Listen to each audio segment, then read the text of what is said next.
What's up? Welcome back to the channel. It's Wes here, aka Seahawktopmist Prime. This is the Seahawks Times, the fastest growing Seahawks channel on YouTube. And I want all to you, the subscribers. I really love you guys and the conversations we have. And ladies, you know what? I am going to just cut right through the nonsense on this video. The Seattle Seahawks have pulled off the greatest heist of the century in the NFL when it comes to trades. The biggest fleecing of all time. I'm talking giant triple XL Patagonia. I'm talking Columbia quadruple XL fleece for outdoors. They have fleeced the Denver Broncos and that Walmart ownership group out of everything. The Denver Broncos are in a world of hurt, and I don't wish it upon them, but they made a trade to leverage their future for Russell Wilson, who is out of his prime, and now it's showing, and that franchise is in big issues. On the flip side, the Seattle Seahawks have the greatest draft class in 2022-23, maybe, possibly of all time. Kenneth Walker III, we're coming on week 7 at the time of this video, 150 yards, 2 TDs, electric. He looks like Barry Sanders out there chopping Khalil Mack. It is insane. Coming in to replace Penny. That was an amazing draft pick and decision as Penny went down earlier in the season. Ken Walker supplementing, looking like he could be the offensive rookie of the year.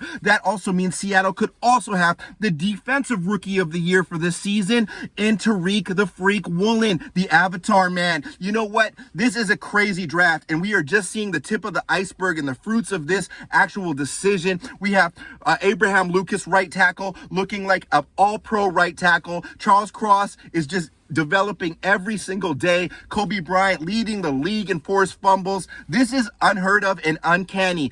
Not all of that capital was net from trading Russell Wilson, and I understand that. We just had a great draft, but we have another draft coming up here, and with each game the Denver Broncos lose, the Seattle Seahawks get better draft position. And at the time of this filming, it is possible that the Denver Broncos are one of the worst teams in the league, and Seattle could have a top 10 pick to go along with their other first round pick and a second round pick as well, plus more. This is indeed the greatest trade of all NFL history. It is absolutely nuts. People will say that the Cowboys trade that happened in the 90s could have been more, but I think the fact that the Seattle Seahawks have net possibly of offensive rookie of the year, defensive rookie of the year, 2 book and right and left tackles, as well as more Boye Mafe, who is a starting edge, maybe an all-pro level edge down the line. This is berserk, and we haven't even seen the fruits of the other draft picks to come yet. This is wild.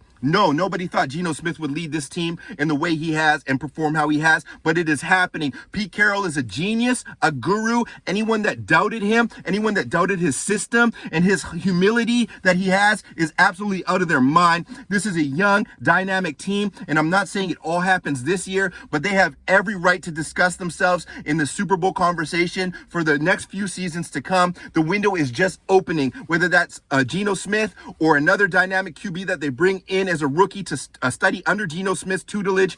Shane Waldron has come out of his shell. Clint Hurtt has figured out the defense. This is amazing. Let's go back to the trade. Russell Wilson was paid over $180 million guaranteed, $245 million contract. They're on the hook for him for 5 seasons. So even if we sign Russ to less than that, we would not be able to sign any of the dynamic young talent we had drafted in the future of the big contracts. It would have crippled us down the line, pushing money all over the place. So Seattle took a huge leap of faith in making that trade. And this is like Fort Knox level robbery, the heist on Netflix.